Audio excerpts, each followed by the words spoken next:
Welcome, Ramanand. So today's episode, the topic that we want to talk about is seems to be heavy, but can be explained in a very lucid way as well. As I'm expecting you to do that. So, what is confirmation bias all about?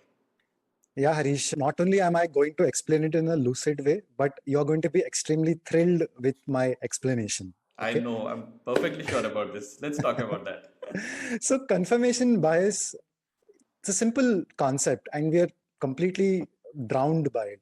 The idea is that all of us have a systematic tendency towards collecting and recalling information that supports beliefs that we already have. So, if you think of me as someone who can come and clarify a concept, bring in new ideas to you, then that is what you will get, because you will forget all the other occasions where I've been extremely dull, boring, or not managed to wow you with all the knowledge that I have. So what happens over time is that maybe that first impression snowballs, and slowly you do a fantastic job of filtering out everything that does not change your beliefs. So it's a bias because people have found that this is a systematic tendency in our mind. It's not noise, it's not randomness. This happens very often. And since we live in a world where information is all around us, everybody is aware of political angles to so many you know aspects in the world. We are all aware of the role that confirmation bias plays in our everyday life. So whenever you encounter a piece of information, it's more likely that you're attracting information that confirms what you already believe. Yeah, I think we're still resonating with the concept of magnetism here, From our as we previous discussed episode. in the previous episode. And now that you've I wouldn't say lucidly yet. Now that you have explained what confirmation bias is all about, I'm going to ask you some questions over the next few minutes to make sure that you've done a good job today as well. So, Raman, tell me how and where do we use the idea of confirmation bias in our work at Choose to Think? Right. So now, once you have been exposed this is idea, you realize that all the channels that you get information from needs to be vetted against whether it is just purely confirmation bias or whether it truly brings in new information to you, and you have not, you've added it for that reason.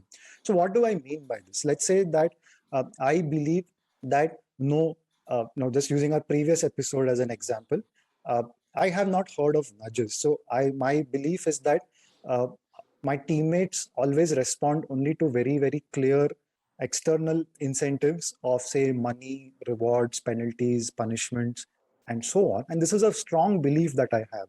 So if someone like Choose to Think comes along and starts talking about nudges, then you probably filter it out. You probably don't even want to listen to someone like me because I'm talking about something that contradicts a belief that you deeply hold with you.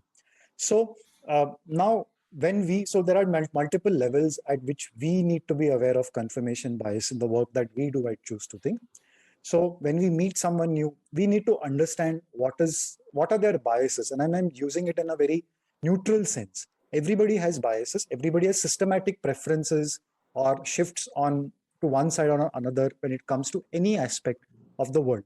So by engaging in conversation with them, we get to know what kind of person that person is, and then we can address our the way we want to work with them, keeping that in mind. Similarly, when we offer, we are roped in to do programs for companies. The sponsor may be someone who has confirmation bias in our favor. He may like what we do. He may have looked at our episodes, our smart casts, our content, interacted with us, and have this very rosy picture of about us. But his team may not share that. So we need to be very aware of it. We need to create that environment in which they don't have to share their confirmation bias, but at least we can give them the right information properly. Now, a lot of the work that we do involves bringing in fresh, new information into people's minds. And so, reading compound is designed to bring a lot of variety.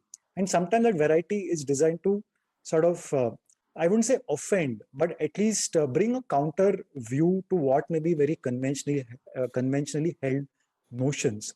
So the curation that we do sometimes is designed to sort of knock against your confirmation bias.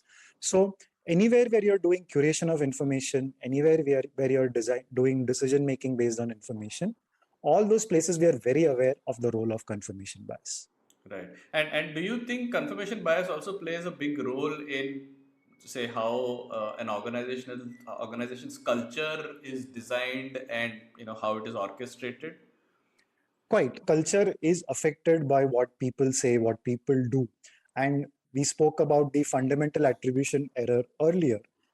When I see you behaving in a particular way, which fits with my culture, then it confirms the culture, right? And so therefore we as someone who's orchestrating culture in an organization may need to identify that, spot that, and give it a lot of airtime in the cultural channels that we have.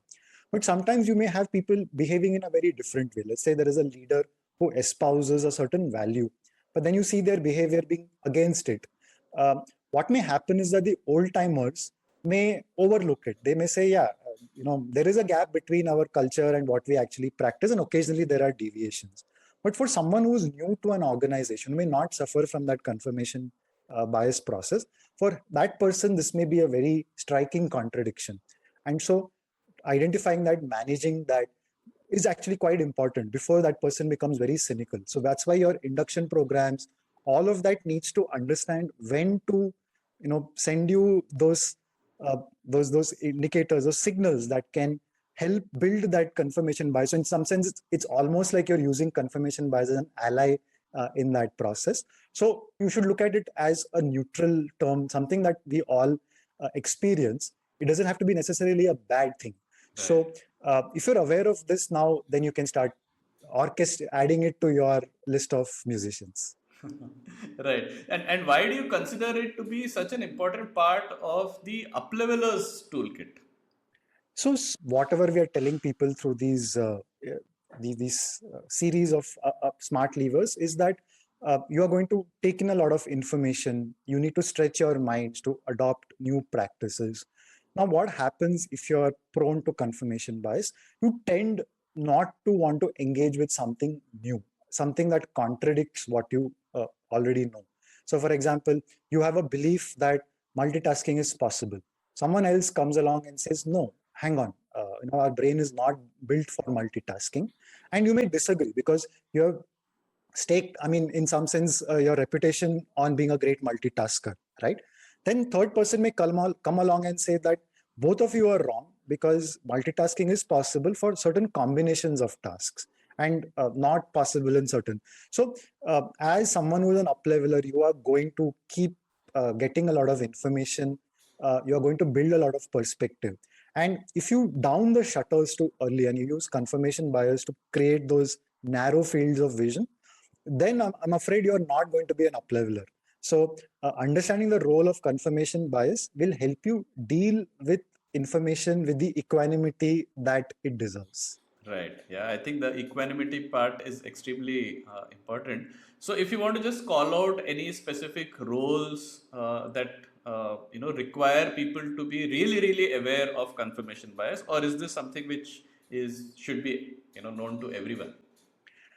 So I would say that everyone who's a decision maker should be aware of confirmation bias and also actively take steps to reduce its effect. So we are all decision makers. But in a corporate environment, there are some decision makers whose decisions are valued more. They are paid a premium for making good decisions. And so they, in particular, need to be aware of confirmation bias and create that environment where its effects or its deleterious effects are reduced. So if you're running a meeting, you need to be aware of confirmation bias. If you are leading an innovation group, you need to make better judgments of what kind of ideas should go forward. So anyone in decision making roles should definitely be aware of confirmation bias and take the right kind of steps. Some of them we will discuss in future episodes of the Smart Lever series to ensure that this is not one of those invisible villains in the room that is going to hurt your chances of making that premium decision. Right. Yeah. I think at least for me, the last 10 minutes have been good enough to confirm the fact that you have explained this very well. And I hope it's clear for all our listeners and members of the audience as well. And we will continue to do this. So yes, on that part, confirmation bias is a good thing.